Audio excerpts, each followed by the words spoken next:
Nah, kalau kita mempunyai implikasi P hanya jika Q, maka antecedennya P. Ya, jadi kalau Jokowi adalah Presiden RI hanya jika ia warga negara RI, maka antecedennya Jokowi adalah Presiden RI. Ya, P, Jokowi adalah Presiden RI, anteseden. Ya, Q, Jokowi warga negara RI, konsekuen. Ya, ya ini P dan Q ini sesukamu ya. Kamu mau ini kamu jadikan P, ini kamu jadikan Q, ya boleh saja. Ya, ini kamu jadikan P, ini kamu jadikan P, ini jadikan Q, tidak masalah ya, boleh saja. Ya, tapi kalau ini P, ini Q, lambangnya menjadi Q maka P. Ya, jangan terbalik, Q maka P. Ya. Nah, kalau Q-nya itu kamu tulis di depan Q panah P, jangan menyebut Q itu konsekuen. Ya, ada beberapa itu yang mahasiswa itu yang menulis Q-nya di depan, P-nya di belakang, Q panah P, lalu menyebut Q-nya konsekuen.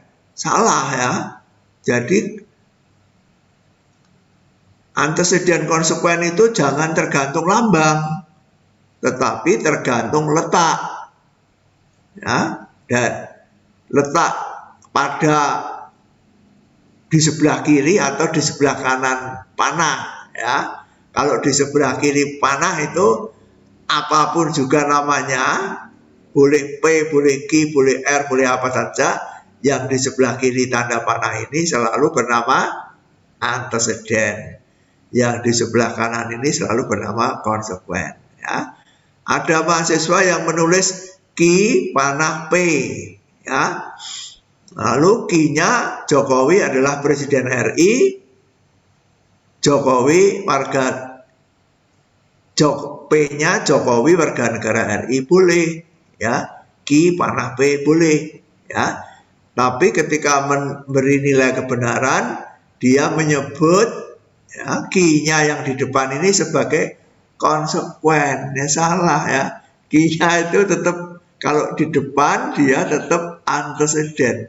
Jadi jangan tergantung lambang P Q, tapi tergantung P dan Q itu terletak di sebelah kiri atau di sebelah kanan tanda panah. Ya. Oke, semantiknya P, Jokowi Presiden RI benar, Jokowi warga negara juga benar. Jadi anteseden benar, konsekuen benar, maka implikasi ini bernilai benar. Ini nomor 2 ini ya. Oke, nomor C. Nah, nomor C ini banyak yang terbalik yang mengerjakannya. Bogor adalah ibu kota RI jika terletak di Jawa Barat. Ya. P jika Q, nah, dalam kuliah kemarin, P jika Q, antecedennya itu Q, ya, bukan P. Jadi antecedennya itu setelah jika itu ya. Jadi kalau Bogor adalah ibu kota RI jika terletak di Jawa Barat, antecedennya adalah Bogor terletak di Jawa Barat. Ya, Bogor terletak di Jawa Barat P, Bogor ibu kota RI Q. Ini yang harus menjadi anteseden ya. Ini yang menjadi konsekuen. Ini boleh Q, ini boleh P, boleh ya. Ini kalau ini kamu beri lambang Q boleh ya. Asal Q itu di sini dari di depan ya. P-nya di belakang. Jadi penentuan P dan Q ini bebas ya, sesukamu. Yang tidak bebas ini ya. Sesudah ini kamu tentukan. Nah, lihat soalnya ya. Lihat soalnya, Bogor terletak di Jawa Barat itu kamu beri lambang apapun juga, itu harus menjadi anteseden. Ya. Lalu Bogor ibu kota RI menjadi konsekuennya. Ya. Oke. Kemudian semantiknya, Bogor terletak di Jawa Barat benar, Bogor adalah ibu kota RI salah, ya, karena Bogor bukan ibu kota RI, ya. Jadi antecedennya benar, konsekuennya salah. Menurut tabel kebenaran baris kedua, implikasi ini bernilai salah, ya. Ini anteseden benar, konsekuen salah, jadi implikasi bernilai salah, ya. Oke. Nomor D, Pak Sudi Mungkasi, dosen USD, adalah syarat perlu untuk menjadi dekan FST, ya. Nah, syarat perlu itu dinyatakan dengan implikasi dan diletakkan sebagai konsekuen, ya.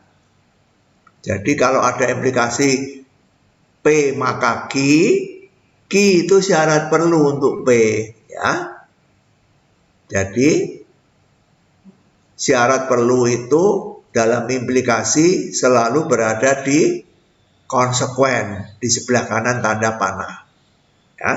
Nah, jadi kalau soalnya mengatakan Pak Sudi Mungkasi adalah dosen USD adalah syarat perlu, berarti Sudi Mungkasi dosen USD itu nanti menjadi konsekuen, ya, menjadi konsekuen.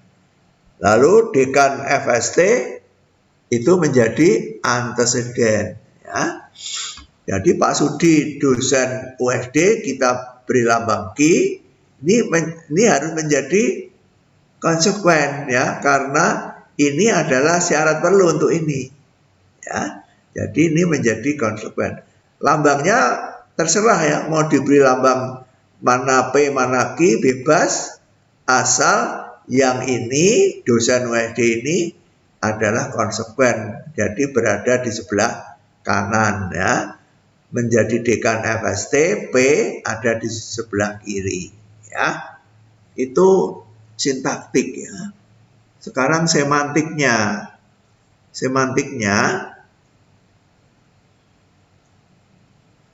Pak Sudi dekan FST benar, Pak Sudi dosen USD benar.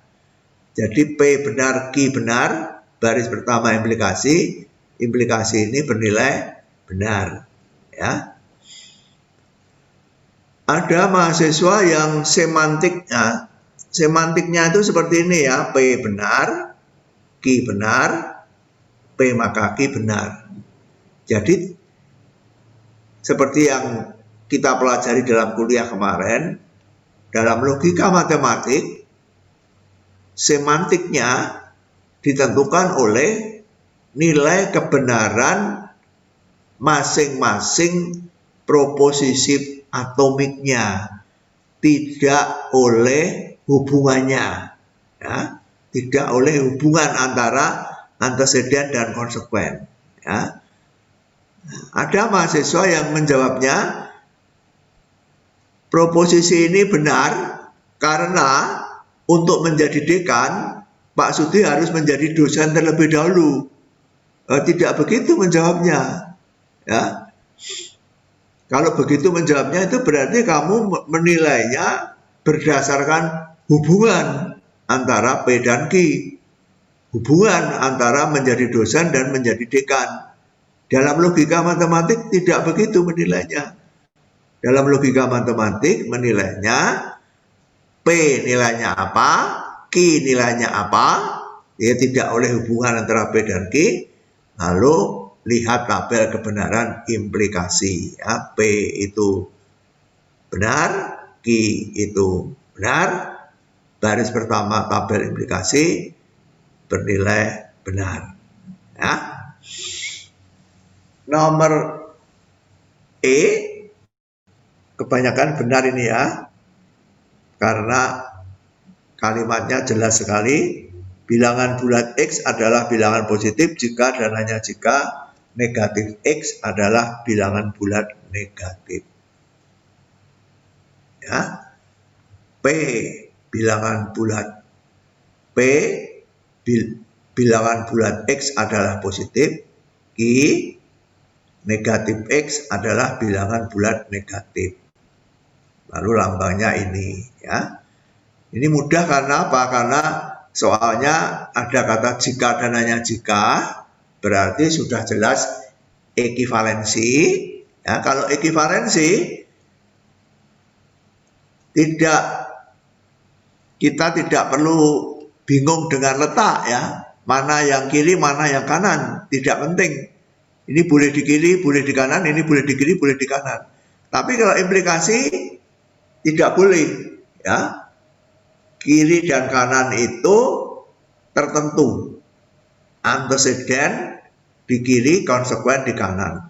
Maka dalam implikasi kiri diberi nama anteseden, ante itu sebelum, konsekuen itu kesimpulan, ya, akibat, jadi sesudah. Ya. Beberapa mahasiswa itu pada konjungsi menyebut ini anteseden, ini konsekuen. Tidak, ya.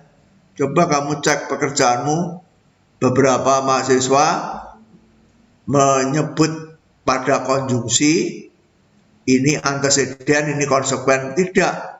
Pada konjungsi tidak ada istilah anteseden konsekuen. Pada biimplikasi atau ekivalensi juga tidak ada istilah ini anteseden, ini konsekuen. Tidak ada. Sebab apa? Sebab ini boleh dibolak-balik, ya. P itu boleh ke kiri, boleh kanan, Q boleh di kiri, boleh di kanan. Jadi tidak ada istilah anteseden konsekuen di sana. Yang ada hanya pada implikasi, karena letak ini tidak boleh dibolak-balik. Yang di depan harus di depan, yang di belakang harus di belakang, tidak boleh dibalik. Kalau dibalik salah, ya. Oke, jadi ini sintaktik, ya. P jika dan hanya jika Q, P bilangan bulat. Ada mahasiswa yang kelupaan tanda negatif, ya. Dikira ini hanya hyphen, tapi ini negatif, ya. Negatif dari X. Nah, semua, saya boleh mengatakan semua mahasiswa itu semantiknya salah, ya, untuk soal nomor 1C. Tidak ada yang menilai dengan benar, ya, nilai kebenaran dari proposisi ini, ya. Kebanyakan mahasiswa menjawabnya demikian. Proposisi ini bernilai benar karena P bilangan bulat X adalah positif benar, Q negatif X adalah bilangan negatif benar. Jadi P dan Q nilainya sama, jadi ekivalensi ini bernilai benar. Ya, kebanyakan mahasiswa menilai demikian. P itu benar, Q itu benar, jadi ekivalensi itu benar. Tidak begitu menilainya. P itu memuat variabel, ya. Kita tidak tahu. Nah, kalau misalnya P-nya bilangan bulat 5 adalah positif, itu benar. Ya, min 5 adalah negatif, itu benar. Tapi kalau X, lah berapa X itu? Ya, bilangan bulat X itu ada 3 kemungkinan, kan? X itu bisa 5, X itu bisa min 3, X itu bisa 0, ya. Ada 3 kemungkinan. Kalau X-nya ini 5, ini benar, ya. Kalau X-nya itu min 10, benar atau salah?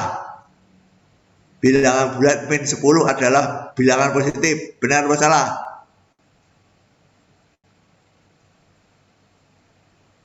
Benar atau salah? Benar atau salah? Salah, ya. Jadi kalau X-nya itu min 10, P-nya salah. Kalau X-nya 0, 0 adalah bilangan positif, benar atau salah? Salah. Salah, ya. Jadi P itu bisa benar, bisa salah. Q itu bisa benar, bisa salah, ya. Tapi pada waktu P benar, Q juga benar. Pada waktu P salah, Q juga salah, ya. Ini saya tunjukkan di sini, ya. Oh.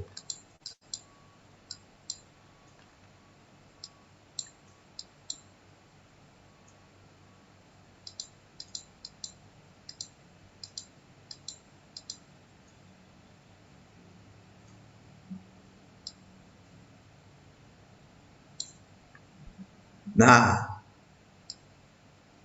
cara menilainya demikian, ya. Ada 3 kemungkinan karena X ini bilangan bulat yang tidak tertentu, variabel.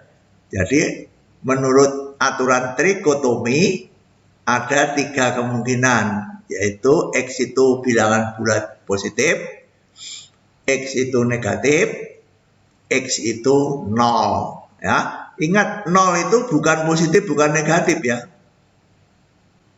0 itu bukan positif, bukan negatif. Jadi bilangan bulat itu ada 3 kemungkinan, yaitu bilangan positif, bilangan negatif, 0, ya. Nah, jadi 3 kemungkinan harus kita cek satu persatu, ya. Jika X-nya bilangan bulat positif, maka P benar, ya. Maka P benar. Nah, sekarang negatif dari bilangan bulat positif, negatif dari X. Nah, kalau X-nya positif, negatifnya negatif X menjadi negatif, kan? Jadi Q-nya juga benar, ya.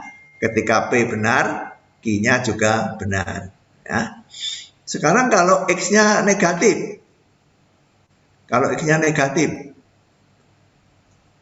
bilangan bulat X negatif, ya, adalah bilangan positif, salah, ya.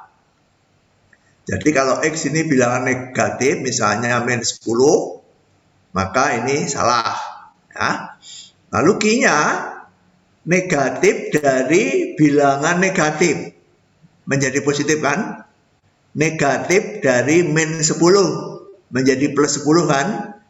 Ya, negatif dari bilangan negatif adalah bilangan negatif, salah, ya. Negatif dari bilangan negatif adalah bilangan positif, ya. Jadi ketika X-nya negatif, P salah, Q juga salah, ya. Sekarang kalau X-nya 0, ya. Kalau X-nya 0, bilangan 0 adalah bilangan bulat positif, salah. Negatif 0 itu 0, ya. Negatif 0 adalah bilangan negatif, salah, ya. Jadi ketika X sama dengan 0, P salah, Q salah, ya. Sudah tidak ada kemungkinan lain. Ketika P benar, Q juga benar. Ketika P salah, Q juga salah.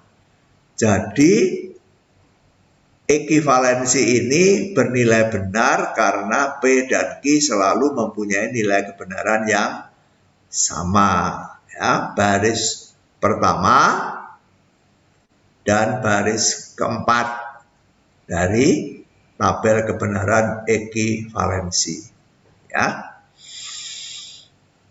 Nah, jadi ada mahasiswa yang menilainya demikian. Ini benar, ekivalensi ini benar karena apabila X itu bilangan positif, maka min X bilangan negatif. Nah, itu tidak begitu cara menilainya, ya. Kalau begitu cara menilainya berarti apa? Berarti kamu menilainya dengan menghubungkan antara kiri dengan kanan. Kalau kiri negatif, kalau kiri positif, maka kanannya negatif.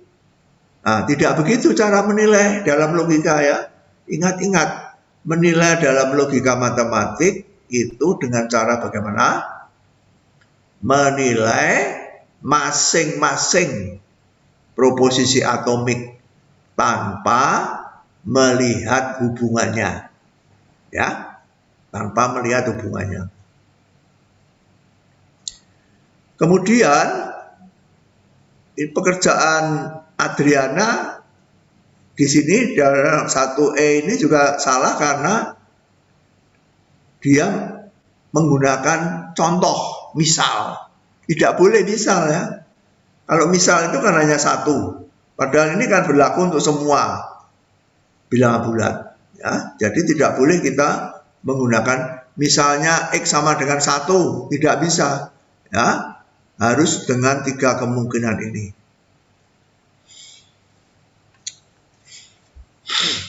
Oke, ada pertanyaan?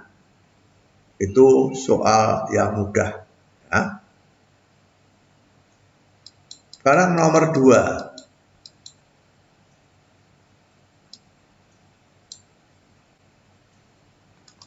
Soal nomor 2 saya menggunakan pekerjaan Loren.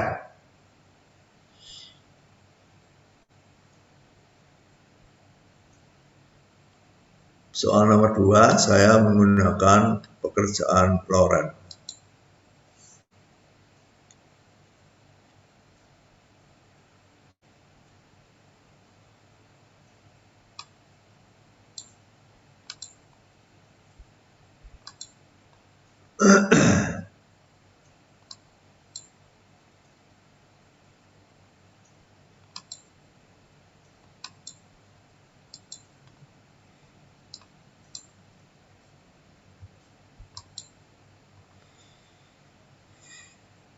Buktikan dengan menggunakan metode penjabaran bahwa bentuk proposisi ini adalah tautologi, ya. Ada yang membuktikannya memakai tabel kebenaran, ya. Tidak boleh, ya. Membuktikannya harus menggunakan metode penjabaran seperti pada aljabar, ya.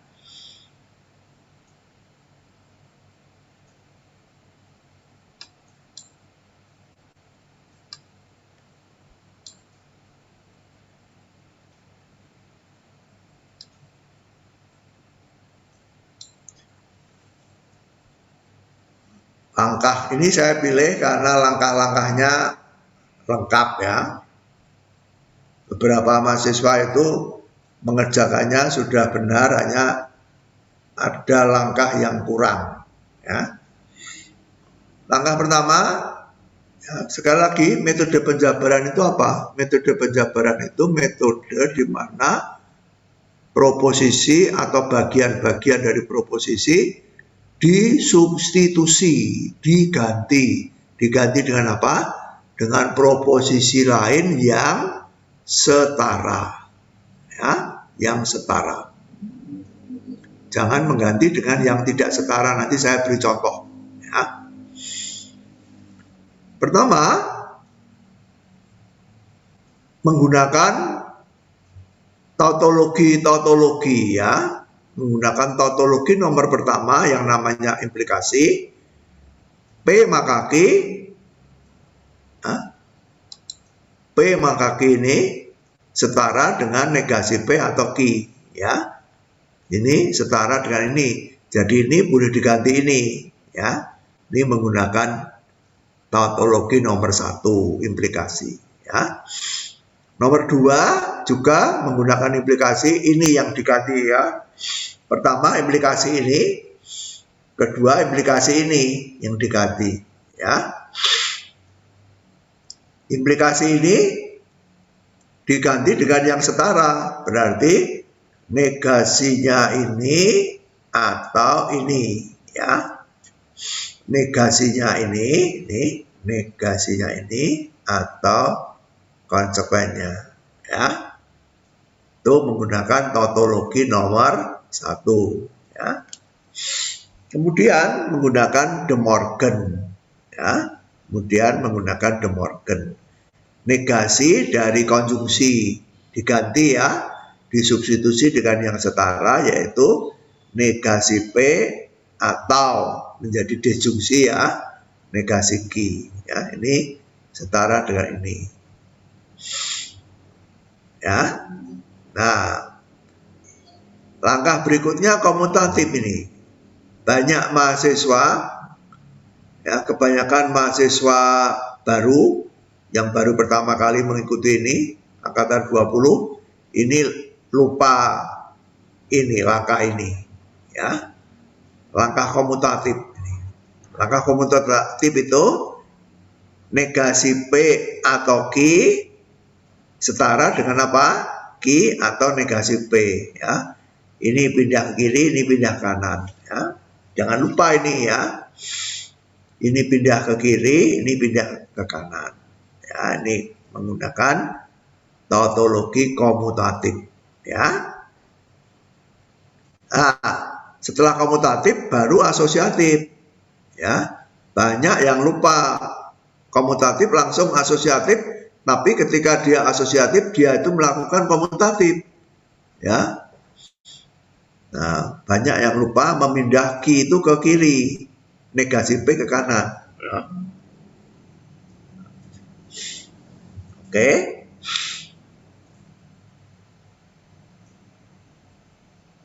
Kemudian asosiatif, ya. Asosiatif itu tidak mengubah letak, tapi mengubah pengelompokan. Nah, pengelompokan itu dinyatakan dengan apa? Dengan tanda kurung. Ya. Jadi kalau ini dikelompokkan 2 di depan, 2 di belakang, pengelompokannya kita ubah, yaitu 2 di tengah. Ya. Ini 2 di depan, 2 di belakang kan. Asosiatif itu mengatakan pengelompokan itu bebas, asal letaknya jangan dipindah-pindah, ya. Memindah letak itu menggunakan tautologi komutatif, ya. Jadi pengelompokannya di tengah sekarang, ya. Negasi Ki atau Ki dikelompokkan di tengah, ya. Kirinya lepas, kanannya lepas, ya. Ini kurung ini tidak diperlukan, ya, kurung ini. Kemudian menggunakan tabel 2.10, negasi Ki atau Ki itu selalu benar. Tautologi, ya. Jadi kita beri nilai 1 karena ini selalu benar. Tabel 2.10 ini kaidah apa? Ketiadaan jalan tengah, ya. Kemudian ini lengkap, ya, menggunakan asosiatif lagi. Ya, ini ada negasi P atau 1 atau negasi P, ya. Kita kelompokkan, ya, boleh dikelompokkan 2 di kiri atau 2 di kanan, ya. Di sini dipilih 2 di kiri, boleh, ya. Mau 2 di kanan juga boleh, ya. Jadi negasi P dikelompokkan dengan 1. Nah, negasi P dikelompokkan dengan 1.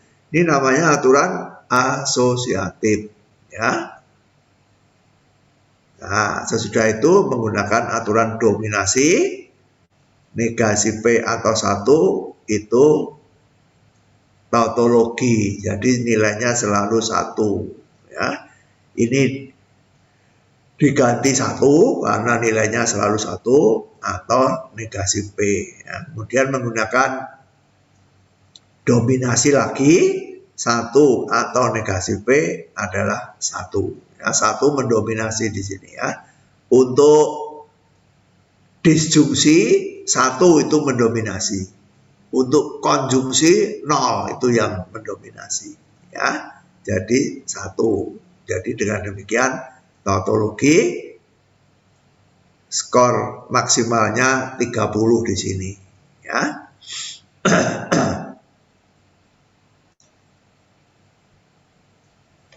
Nah, sekarang akan saya tunjukkan suatu kesalahan yang sering kali dibuat oleh mahasiswa yang baru pertama kali mengikuti kuliah ini, yaitu apa? P dan Q, ya, ini, ya, anteseden P dan Q ini diganti P. P dan Q diganti P, disubstitusi dengan P.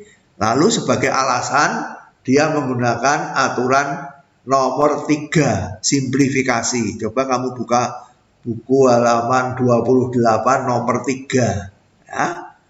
Buku halaman 28 nomor 3 itu aturan simplifikasi. Bila P dan Q, maka P. Bila P dan Q, maka Q. Ya. Jadi P dan Q diganti P. Nah, sebagai alasan menggunakan tautologi nomor 3. Salah. Ya. Salah. Nomor 3 itu bukan ekivalensi. Jadi P dan Q dengan P tidak setara. Ya. Dua proposisi itu setara, P dan Q setara, jika apa? P jika dan hanya jika Q adalah tautologi. Ya. Di sini P dan Q dengan P tidak setara, karena aturan ini hanya implikasi, bukan ekivalensi. Ya. Nah, ini harap perhatikan ya. Jadi soal tautologi nomor 3, tautologi nomor 4, tautologi nomor 5, tautologi nomor 6, nomor 7 tidak bisa dipakai untuk substitusi dalam metode penjabaran karena bukan ekivalensi. Ya. Yang bisa dipakai dalam metode penjabaran adalah tautologi-tautologi yang merupakan ekivalensi. Kiri setara dengan kanan. Boleh saling mengganti. Ya.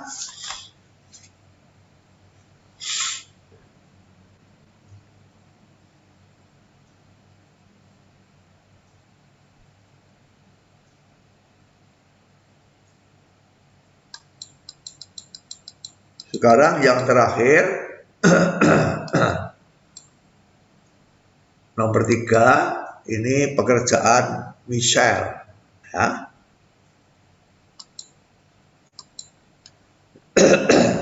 Ini pekerjaan Michel. Saya pakai kecuali soal yang nomor C yang kurang sedikit ya, saya perbaiki di sana. Tapi pekerjaan Michel itu A, B, C, D, E benar semua, kecuali nomor C kurang sedikit. Ya. Soal nomor 3 ini, ternyata banyak mahasiswa yang kesulitan ya mengerjakan soal nomor 3. Ya. Banyak mahasiswa yang kesulitan mengerjakan soal nomor 3, termasuk mahasiswa yang mengulang. Ya. Mahasiswa yang mengulang juga banyak yang salah mengerjakan soal nomor 3. 3A. Perkalian dua bilangan bulat adalah bilangan bulat. Ya. Nah, perkalian dua buah bilangan bulat adalah bilangan bulat.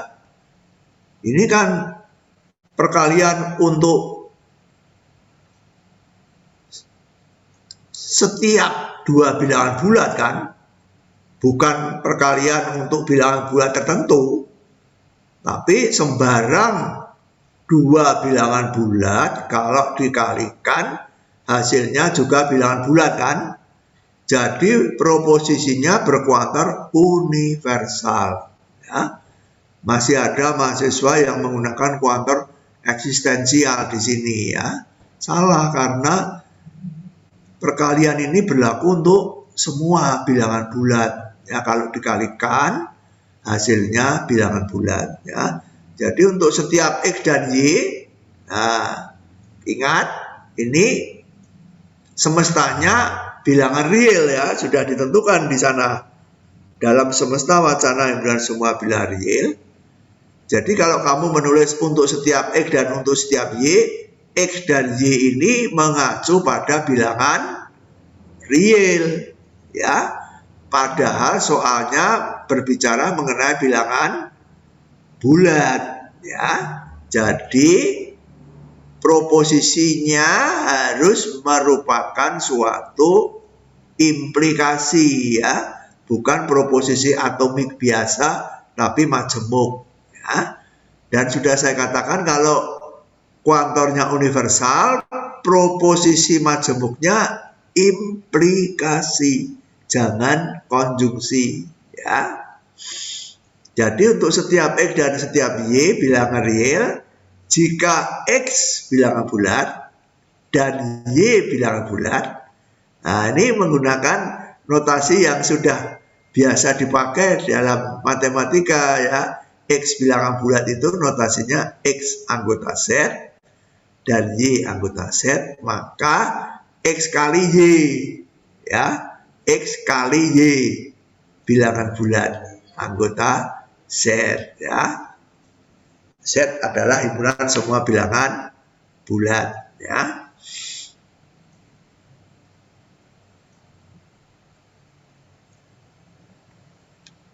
Oke, soal nomor B. Kuadrat bilangan bulat adalah bilangan positif atau nol. Kuadrat bilangan bulat adalah bilangan positif atau nol, ya. Kalau kamu renungkan, ini kan mau mengatakan kuadrat dari setiap bilangan bulat, kan, bukan kuadrat dari bilangan tertentu, tapi untuk semua sembarang. Jadi kuantornya universal, ya. Nah, karena seperti nomor A, karena ini X-nya mengacu bilangan real, padahal kita bicara mengenai bilangan bulat, maka di sini proposisinya adalah proposisi majemuk implikasi, ya, karena ini universal, di sini implikasi, ya. Untuk setiap X, X-nya bilangan real, ya. Bila X bilangan bulat, maka kuadratnya positif atau nol, ya.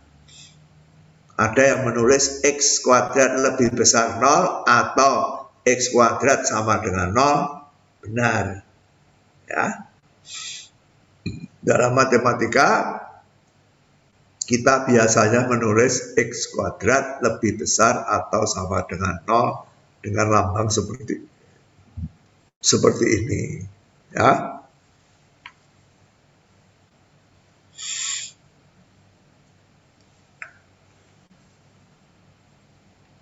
Kemudian nomor C, ya.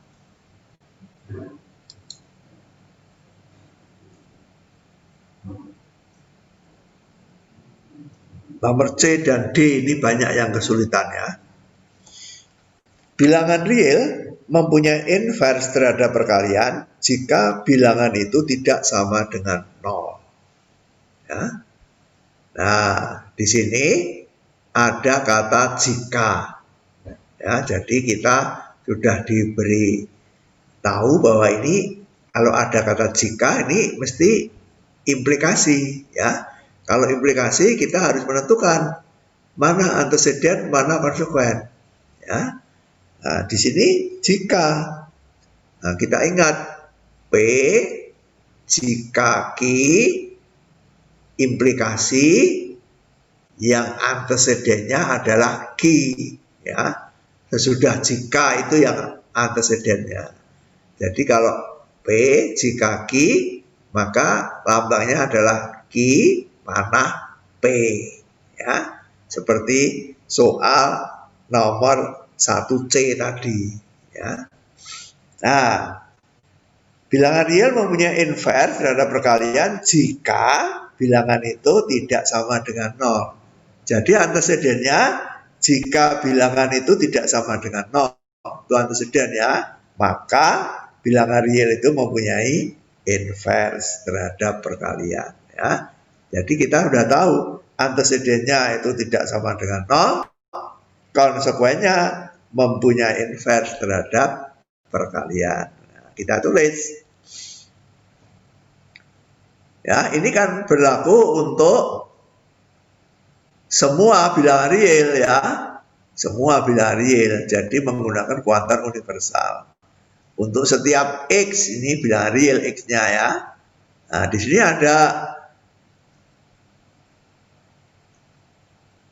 sini ada syarat bilangan itu tidak sama dengan 0 ya. Nah, bilangan itu tidak sama dengan 0. Ini akan menjadi anteseden ya, karena jika tadi ya, jika bilangan itu tidak sama dengan 0, jadi ini anteseden, ini konsekuen ya.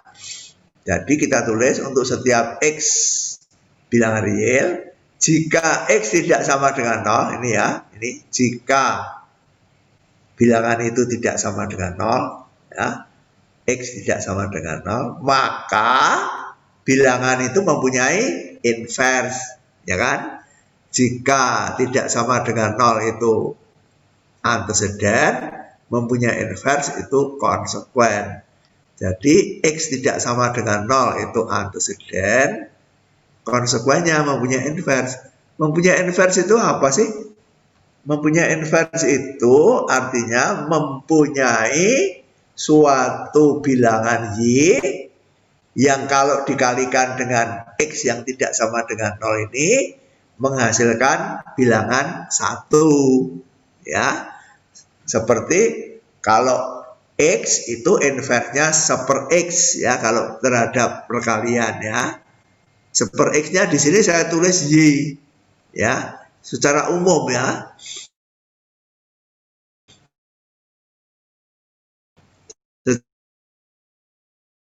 Secara umum. Sedemikian sehingga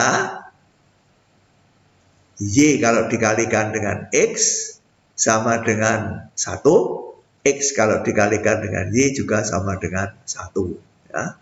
Ini artinya Y itu merupakan inverse dari X terhadap perkalian ya. Kalau terhadap jumlahan ya ini dijumlahkan ya, tapi ini bukan 1 melainkan 0 ya. X tambah Y sama dengan 0 kalau terhadap jumlahan ya. Inverse terhadap jumlahan, ini inverse terhadap perkalian ya. Jadi universal di depan, eksistensialnya di belakang, ini distributif ya. Penggunaan universal secara distributif. Setiap X mempunyai inverse sendiri-sendiri ya. 5 inverse-nya 1/5, 100 inverse-nya 1/100, min 3 inverse-nya min 1/3, dan seterusnya. 0 tidak punya inverse ya. Oleh karena itu maka disyaratkan tidak sama dengan 0 di sini, karena 0 tidak punya inverse ya terhadap perkalian. Oke. Nomor D.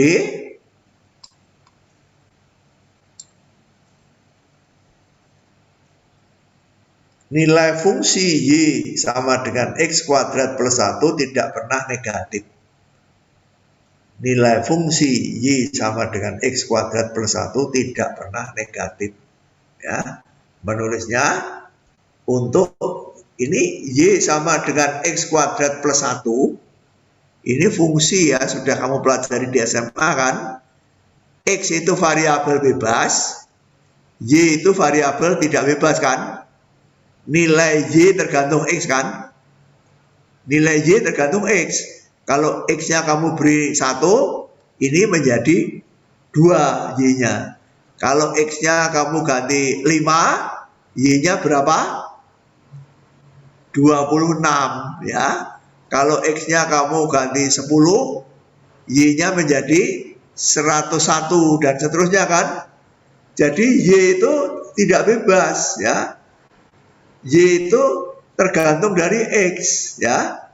Jadi ada mahasiswa yang menulisnya untuk setiap X dan untuk setiap Y. Salah. Y itu tidak berlaku setiap ya. Tapi Y itu nilainya tergantung X. Jadi kalau X itu kamu tentukan sembarang, maka ada Y. Ya, untuk setiap X ada Y. Ya, untuk setiap X ada Y. Ya, Y-nya tidak bebas. Jadi tidak boleh kamu untuk setiap X dan untuk setiap Y. Kalau untuk setiap X dan setiap Y berarti Y-nya itu sesuka kita kan? Tidak. Y-nya tergantung dari X. Jadi untuk setiap X ada Y.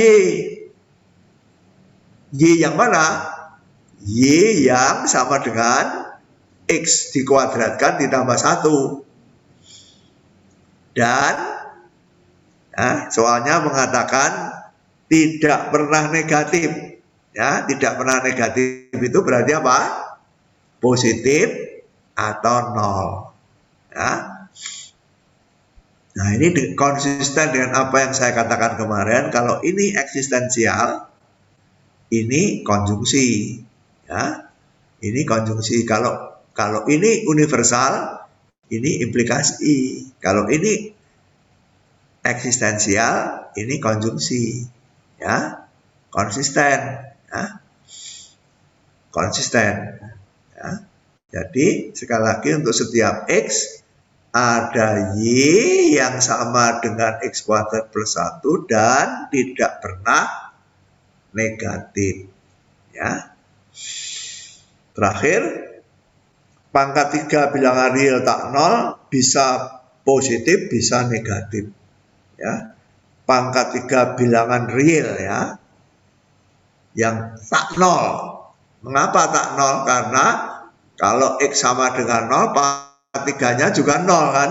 Nah, maka 0-nya kita buang. Jadi tidak kita pakai. Yang kita pakai adalah bilangan real yang bukan 0. Ya.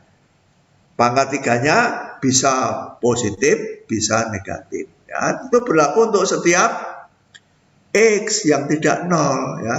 Jadi kuantornya universal. Ya. Jangan eksistensial. Untuk setiap X yang tak 0, nah ini ya, untuk setiap X, bilangan real ya, yang tak 0, jika X itu tak 0, maka pangkat 3-nya positif atau pangkat 3-nya negatif. Ya. Begini cara menulisnya ya. Banyak mahasiswa itu yang kebalik menulisnya ya. Pangkat 3-nya di sebelah kiri, tak 0-nya di sebelah kanan. Ya, salah ya. Ini syaratnya tak 0 itu menjadi anteseden ya. Untuk setiap bilangan real, jika bilangan real itu tidak sama dengan 0, maka pangkat 3-nya positif atau pangkat 3-nya negatif ya.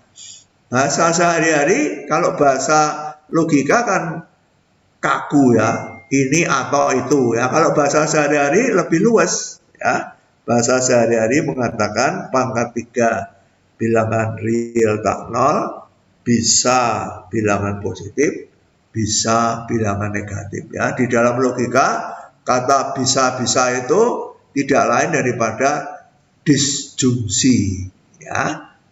A, P, atau Q ya.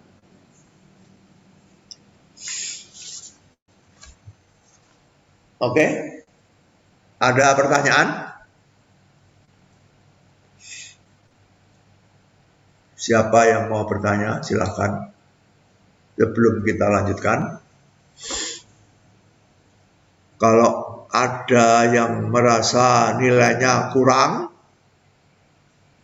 karena saya keliru mengoreksi, silakan lapor ke saya, kembalikan kerjaannya di LMS, akan saya periksa ulang kalau ada yang merasa nilainya kurang. Ya. Bisa jadi saya salah mengoreksi, nilainya kurang atau nilainya kelebihan. Ya. Harusnya kamu mendapat 60, saya beri nilai 70 misalnya ya. Bisa saya kurang teliti, bisa saya menjumlahkan skor-skornya keliru, ya. Kalau nilaimu kurang, laporlah ke saya, nanti saya periksa ulang, ya. Kalau nilaimu kelebihan, ya, kalau nilaimu kelebihan, boleh tidak lapor, ya. Kalau misalnya kamu seharusnya 60 tapi saya salah menghitung, saya beri nilai 70, boleh tidak lapor, ya, boleh tidak lapor, ya. Sudah, untung kamu, bejo kalau bahasa Jawa, ya.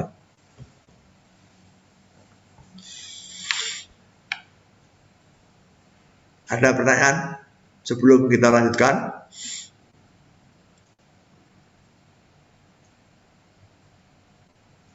Ada? Tidak ada?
Oke, kita sekarang melanjutkan topik yang baru, yaitu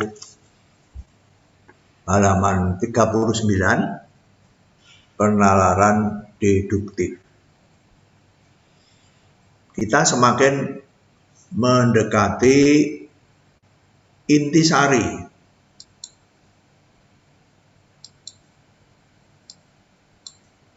dari logika, ya.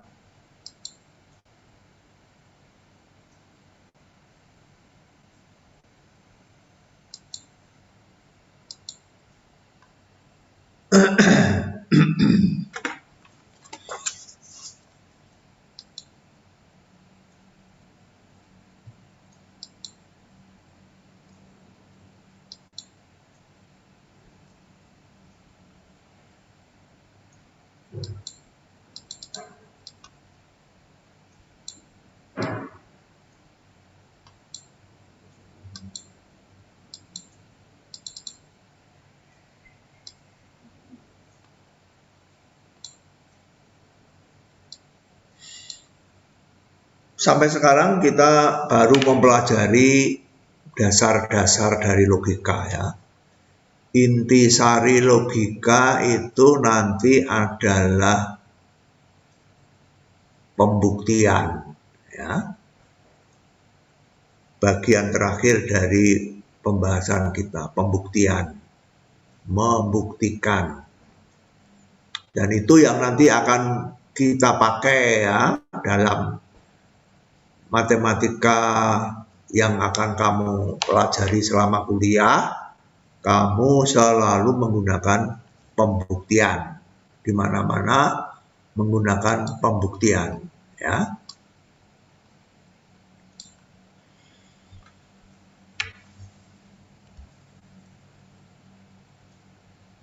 kita semakin mendekati intisari dari logika, yaitu pembuktian. Ya, hari ini kita akan mempelajari penalaran deduktif. Lalu sesudah itu kita membahas kaidah inferensi.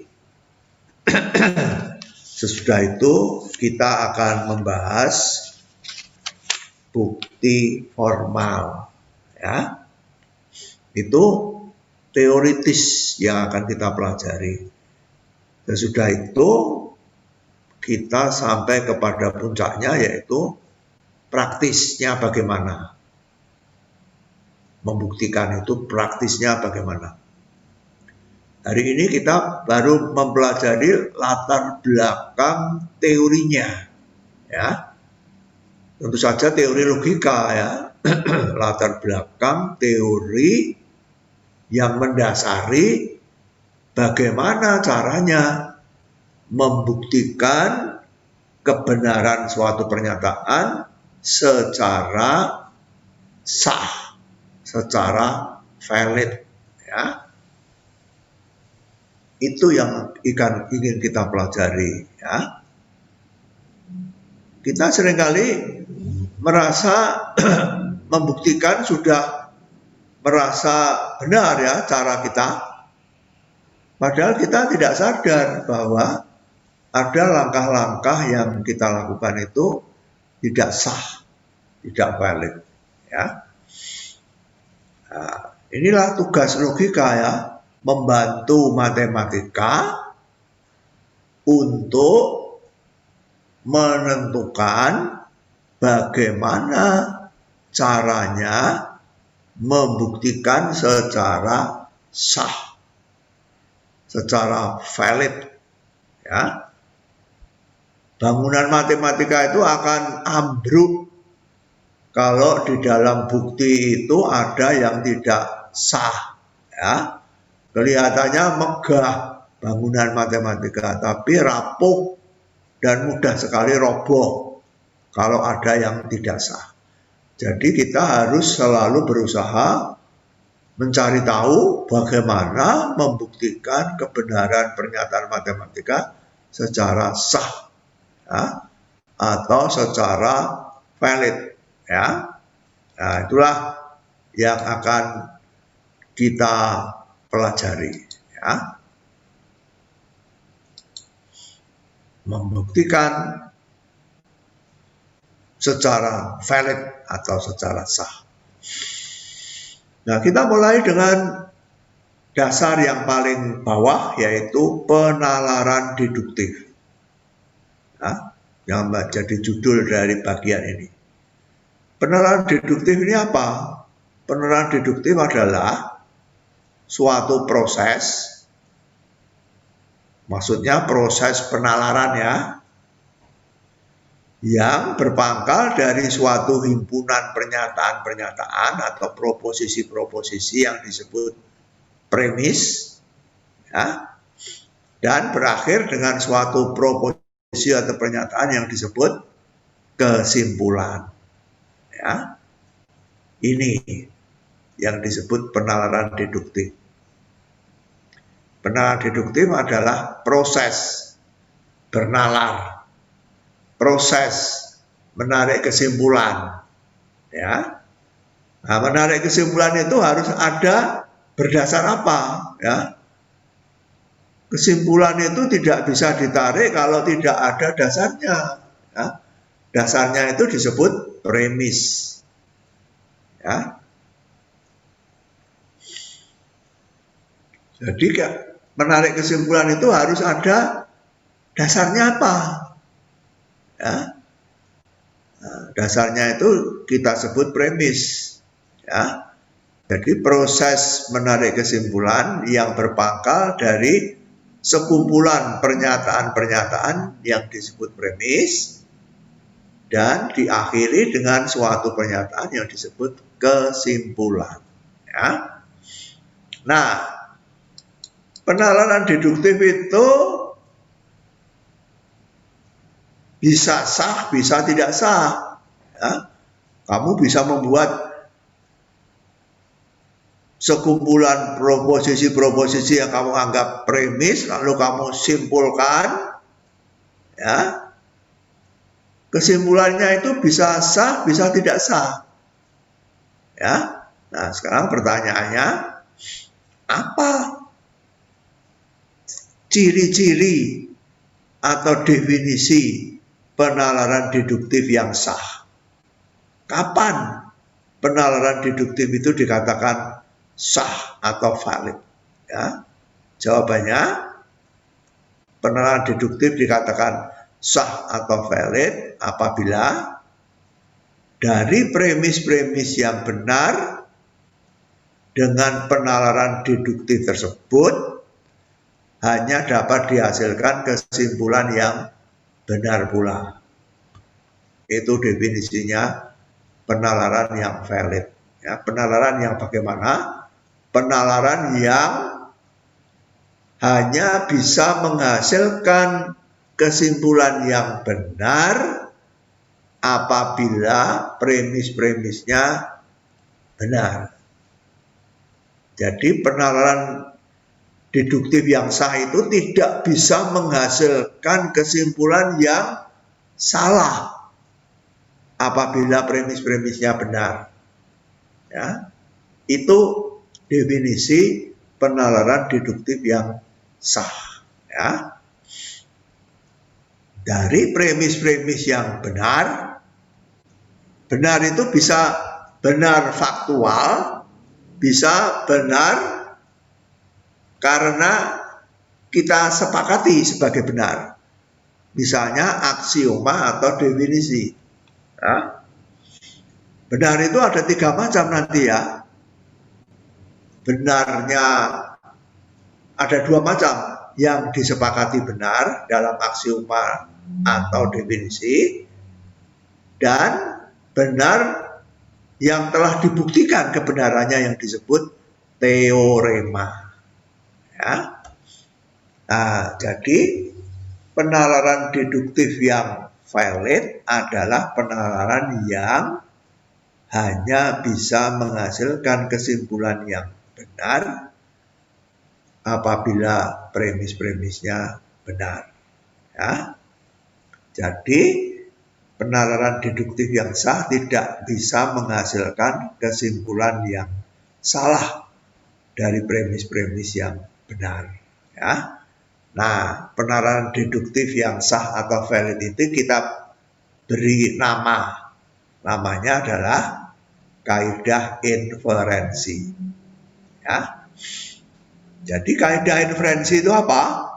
Kaidah inferensi itu tidak lain daripada penalaran deduktif yang sudah dibuktikan validitasnya, sudah dibuktikan bahwa dia itu sah. Ya. Maka disebut kaidah. Ya. Kaidah itu kan pedoman, ya, patokan, aturan.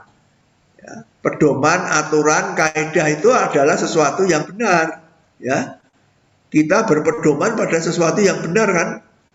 Dalam hidup kita tidak pernah berpedoman pada sesuatu yang salah. Ya. Nanti kita akan mengalami kecelakaan kalau kita berpedoman pada hal-hal yang keliru. Ya, kita berbuat salah nanti, ya.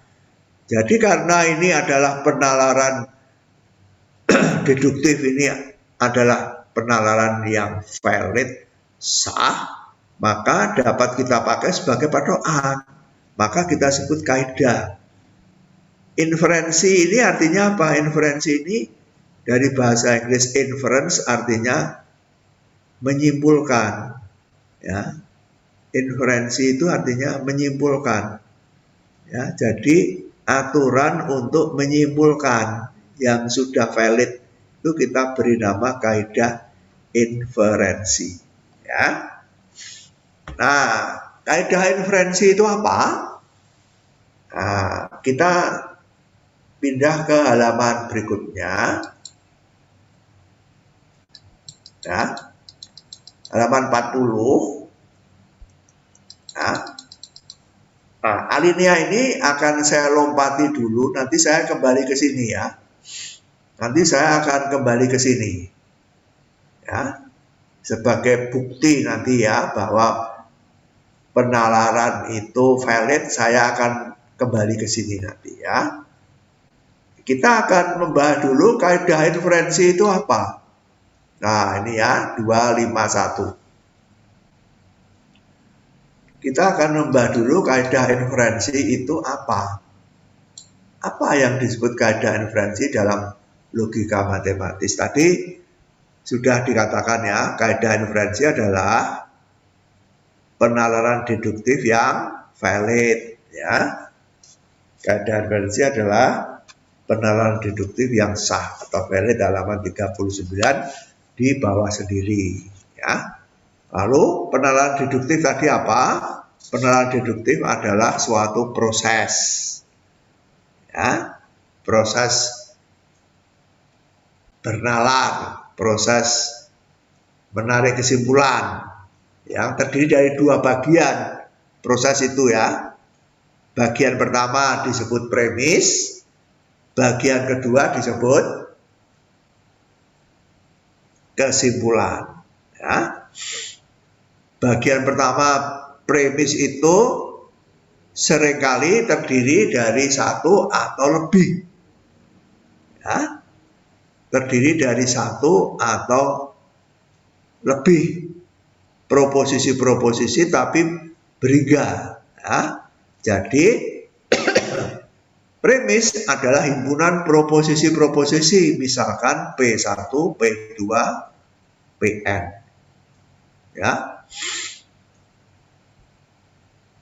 Premis-premis itu kita beri lambang premis 1 P1, premis 2 P2, premis N Pn ya.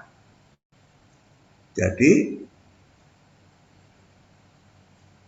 bisa kita tulis seperti ini ya. Penalaran deduktif itu bisa kita sajikan dengan skema seperti ini. Ini penalaran deduktif ya. Ada premis 1, premis 2, premis 3, premis 4, premis N. Jadi himpunan proposisi-proposisi yang banyaknya beriga ya, minimal satu ya. Minimal sebuah. Boleh lebih dari sebuah asal beriga ya. Kesimpulannya itu satu ya, satu proposisi yang disimpulkan dari himpunan premis-premis ini ya. Nah, matematika itu selalu menciptakan simbol-simbol ya untuk memperingkas pembicaraan kita ya. Dalam matematika, dalam logika matematika, penalaran deduktif seringkali disajikan dengan lambang seperti ini ya. Sebelah kiri ini premisnya, sebelah kanan itu kesimpulannya. Di antara premis dan kesimpulan kita beri lambang seperti ini ya. Seperti T yang tidur ini ya. T yang berbaring ini ya. Ini bukan lambang logika dalam arti kata penghubung ya. Lambang logika seperti saya katakan berkali-kali hanya ada 5.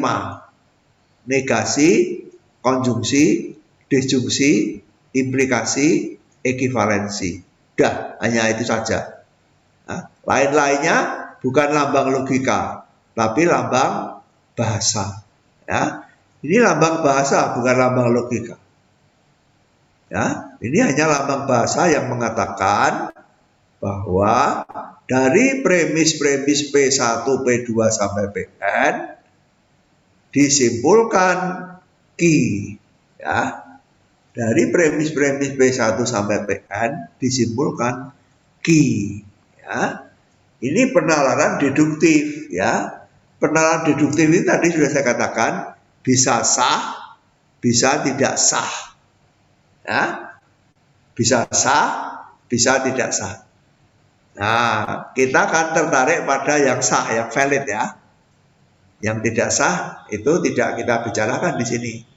Yang kita kejar adalah yang valid atau yang sah. Maka yang sah itu kita beri lambang juga, ya.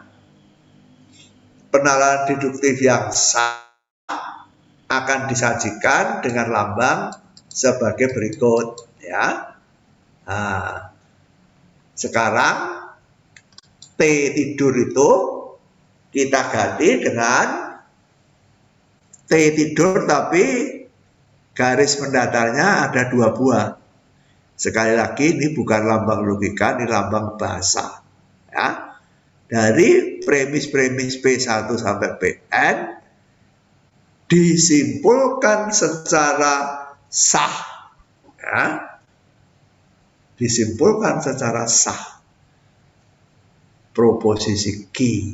Ya. Nah, ini lambang bahwa penarikan kesimpulan ini valid. Ya. Kalau tidak diketahui apakah dia valid atau tidak valid, tadi kita menggunakan lambang T tidur tadi ya. Ininya garis mendatarnya hanya sebuah. Ya. Kalau garis mendatarnya ini hanya satu, berarti itu penalaran deduktif yang belum diketahui apakah sah atau tidak sah. Ya. Kalau sudah terbukti sah, lambangnya kita ganti ini. Ya.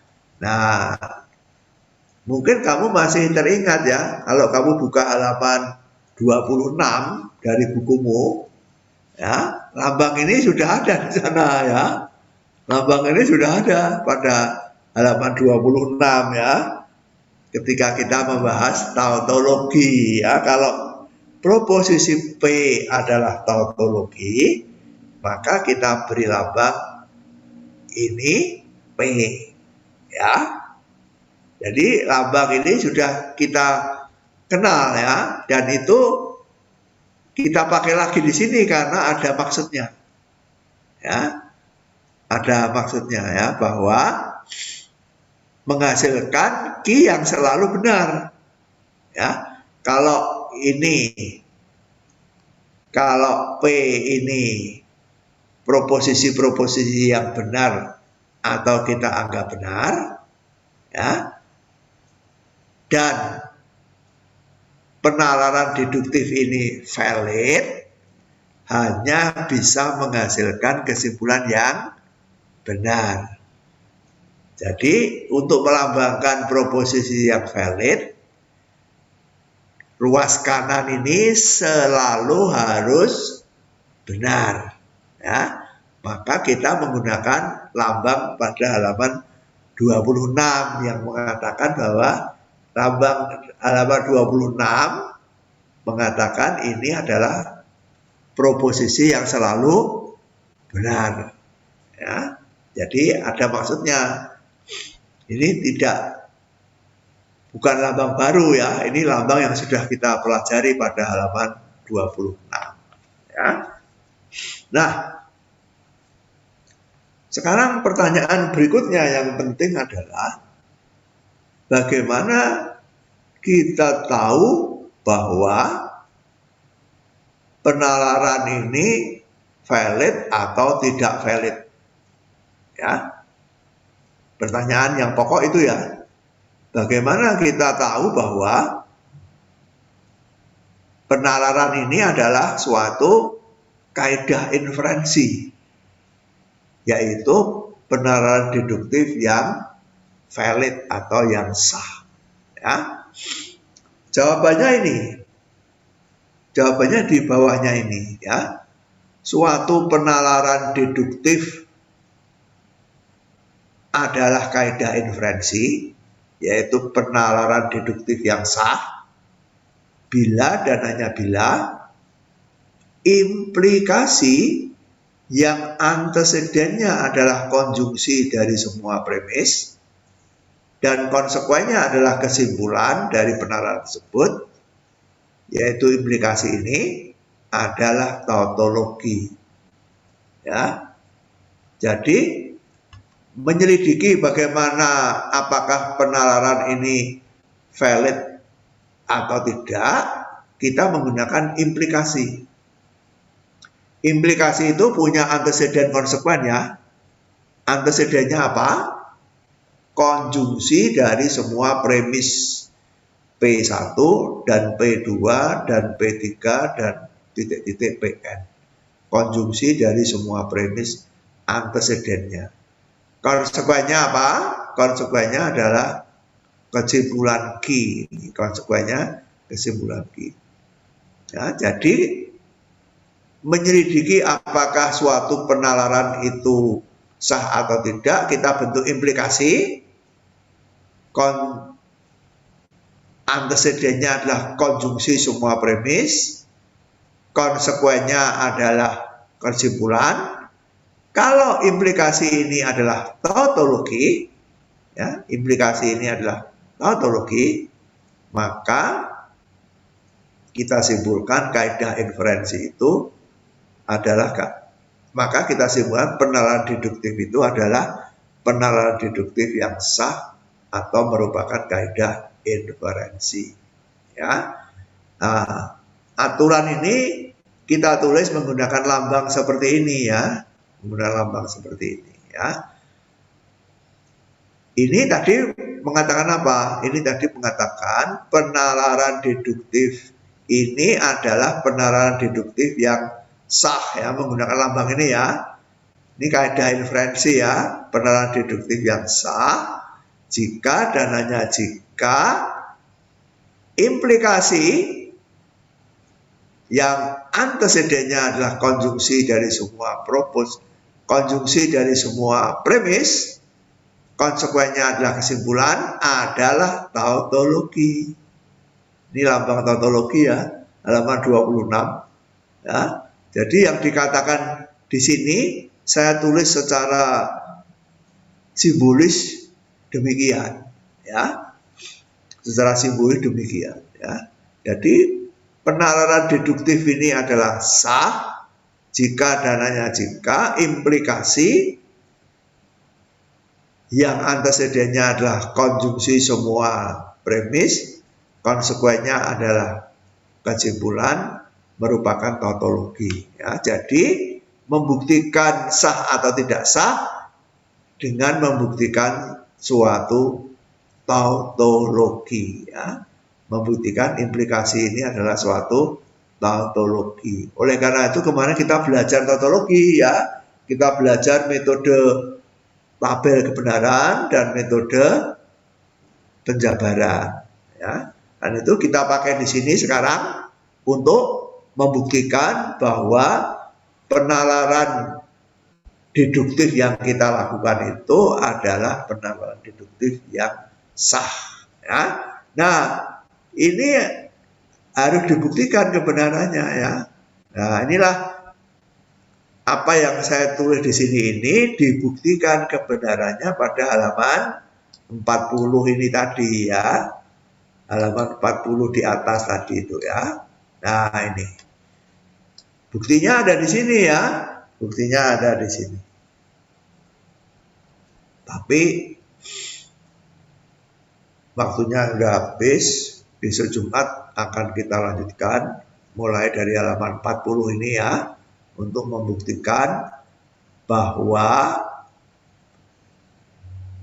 suatu penalaran deduktif adalah valid jika dan hanya jika implikasi yang antesidennya konjungsi semua premis, konsekuennya kesimpulan, merupakan suatu tautologi.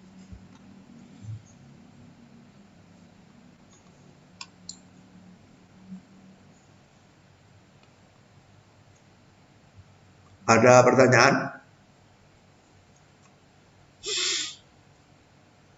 Ini sekarang kalau sudah berakhir, pesertanya lengkap sekarang. Ya, saya minta para mahasiswa mengikuti kuliah jangan pada menit-menit yang terakhir saja ya.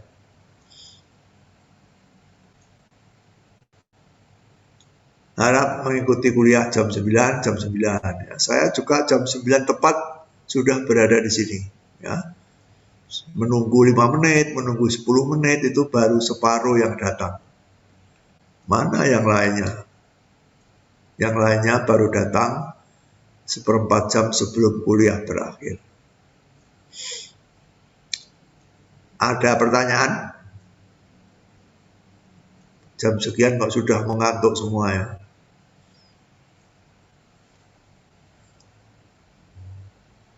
Ada pertanyaan?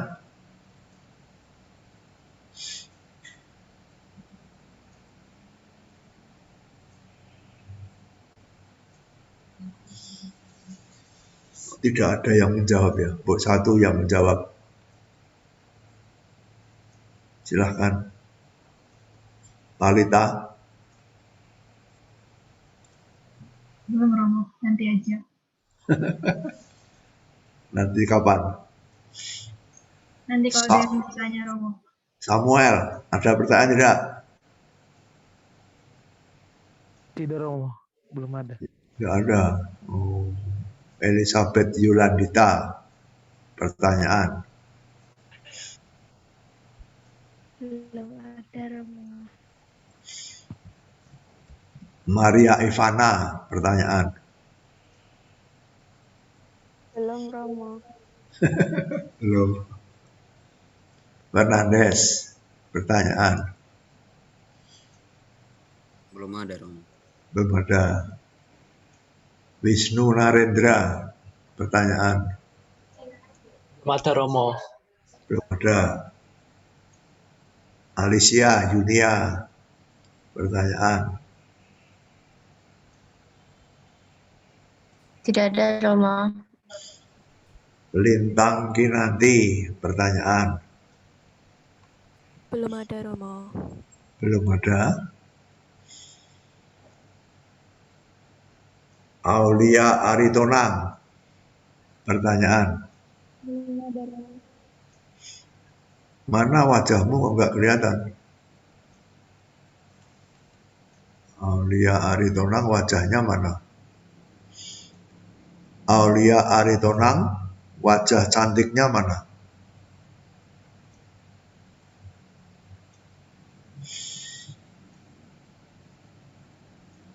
Oke, sekian dulu. Kita berjumpa kembali besok Jumat jam 13. Ya. Terima kasih. Sampai ketemu lagi. Ya, terima kasih. Romo. Terima kasih Romo. Romo. Terima kasih. Sampai Terima kasih ketemu. Romo.